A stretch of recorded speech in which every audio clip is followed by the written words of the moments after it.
Shalom saudara-saudara yang dikasihi Tuhan Yesus Kristus. Salam sejahtera bagi kita semua. Kiranya tangan Tuhan senantiasa menyertai kita dan membuat kita berhasil dan beruntung kemanapun kita pergi.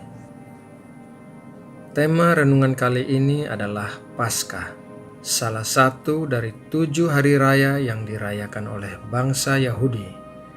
Tetapi sebelum masuk ke dalam renungan, seperti biasa, kita akan berdoa. Mari kita berdoa. Bapa, terima kasih untuk pagi yang indah ini, hari yang baru yang sudah Tuhan berikan bagi kami, kesehatan dan kehidupan yang masih kami miliki. Kami ingat akan firman-Mu yang berkata, agar kami merenungkan firman-Mu siang dan malam, agar menjadi kehidupan bagi kami.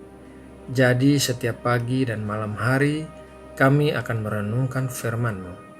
Terima kasih Bapa, dalam nama Tuhan Yesus Kristus kami berdoa.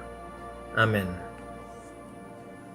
Sahabat terkasih, Paskah pertama kali dirayakan sekitar 3.500 tahun yang lalu ketika bangsa Israel masih ada di Mesir sebagai budak.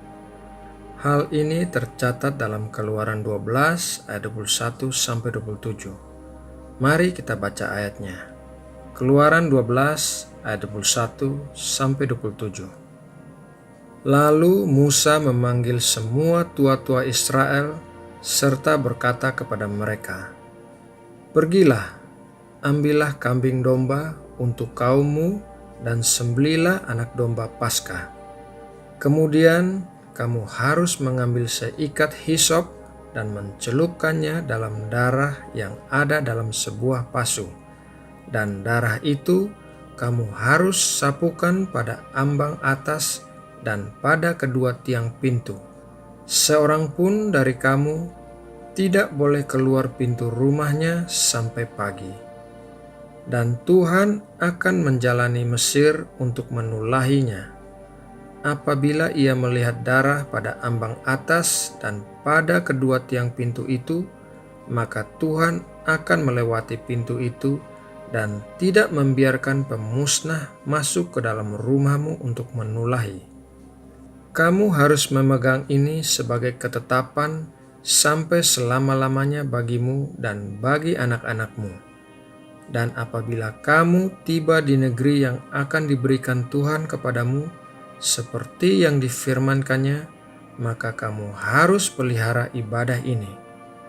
Dan apabila anak-anakmu berkata kepadamu, apakah artinya ibadahmu ini?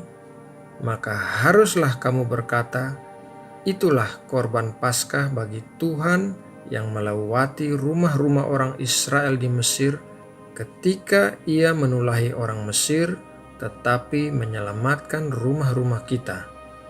Lalu berlututlah bangsa itu dan sujud menyembah.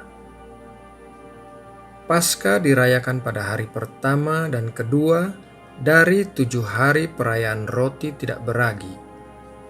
Dalam Paskah ada 3 hal yang penting, yaitu perayaan, makanan, dan domba.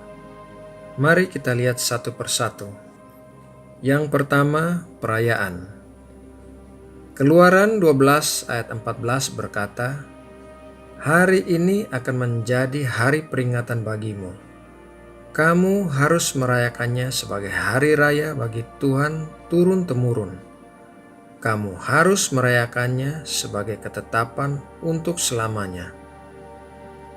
Paskah adalah perayaan. Artinya, orang-orang datang berkumpul untuk memeriahkan dan memperingati suatu peristiwa. Zaman dahulu, bangsa Israel merayakan Paskah untuk memperingati terluputnya mereka dari tulah ke-10 yang terjadi di Mesir, yaitu kematian anak sulung. Tetapi saat ini, kita merayakan Paskah untuk memperingati kebangkitan Tuhan Yesus pada hari pertama sesudah Sabat. Sama halnya orang-orang datang berkumpul pada perayaan Paskah, kebangkitan Tuhan Yesus juga memanggil orang-orang untuk datang merayakan kebangkitannya. Paskah adalah hari kemenangan Tuhan Yesus. Yang kedua, makanan. Keluaran 12 ayat 11 berkata, "Dan beginilah kamu memakannya, pinggangmu berikat, kasut pada kakimu dan tongkat di tanganmu. Buru-burulah kamu memakannya. Itulah Paskah bagi Tuhan." Paskah identik dengan makanan. Pada hari raya Paskah, orang Yahudi berkumpul untuk makan bersama. Makan malam terakhir Tuhan Yesus dengan murid-muridnya juga diadakan pada hari Paskah. Orang-orang Yahudi merayakan makan Paskah dengan 3 buah roti tidak beragi yang disebut roti matsah. Pemimpin keluarga mengambil roti yang di tengah, memecahkannya, kemudian membungkusnya dengan sepotong kain dan menyembunyikan di dalam rumah. Pada hari pertama sesudah Sabat, anak-anak akan berkeliling rumah untuk mencari potongan roti yang disembunyikan itu, dan apabila mereka menemukannya, mereka akan menerima hadiah kecil atau permen.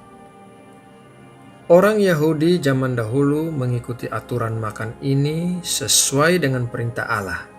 Akan tetapi, setelah kedatangan Tuhan Yesus, barulah bisa dimengerti apa arti 3 buah roti tidak beragi itu. 3 buah roti tidak beragi melambangkan Allah Bapa, Tuhan Yesus, dan Roh Kudus. Roti yang di tengah yang dipecahkan adalah melambangkan Tuhan Yesus yang tubuhnya terpecah di kayu salib, kemudian mati dan dibungkus dengan kain kafan, tersembunyi dalam dunia orang mati sampai hari pertama sesudah Sabat Tuhan Yesus bangkit, dan siapa yang menemukannya akan menerima upah. Yang ketiga, domba. Keluaran 12 ayat 21 berkata, "Lalu Musa memanggil semua tua-tua Israel serta berkata kepada mereka, 'Pergilah, ambillah kambing domba untuk kaummu dan sembelilah anak domba Paskah.' Pada perayaan Paskah, pastilah ada anak domba yang disembelih. Ini adalah bagian paling penting, karena darah anak domba yang disembelih itu akan disapukan pada ambang batas dan kedua tiang pintu. Darah inilah yang mencegah pemusnah masuk ke dalam rumah untuk menulahi." Yohanes 1 ayat 29 berkata, "Pada keesokan harinya, Yohanes melihat Yesus datang kepadanya dan ia berkata, 'Lihatlah anak domba Allah yang menghapus dosa dunia.'" Tuhan Yesus Kristus adalah anak domba Allah, dan darahnya yang tercurah di kayu salib akan melindungi kita dari maut. Saudara terkasih, demikianlah renungan kali ini mengenai Paskah. Semoga dapat memberkati dan menambah pengetahuan kita. Sekarang kita akan menutup renungan ini dalam doa. Mari kita berdoa.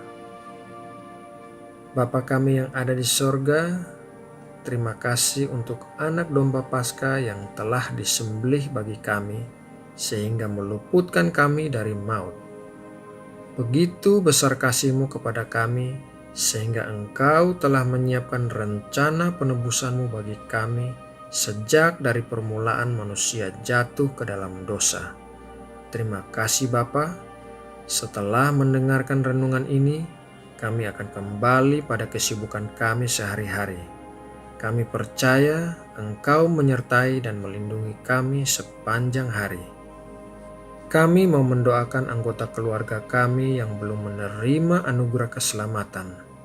Ya Bapa, kiranya Engkau menyingkapkan selubung dari mata mereka, agar mereka bisa melihat Engkau, Allah yang benar, dan kiranya Engkau menghancurkan segala benteng dalam pikiran mereka yang menentang pengenalan akan Engkau.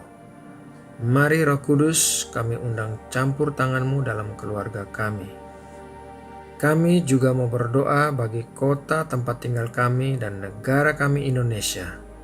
Kami mohon agar banyak orang di Indonesia juga bisa menerima anugerah dari Anak Domba Allah yang telah mati bagi semua manusia. Kiranya keselamatan boleh diterima oleh sebanyak mungkin orang di Indonesia. Terima kasih ya Bapa. Dalam nama Tuhan Yesus Kristus kami berdoa.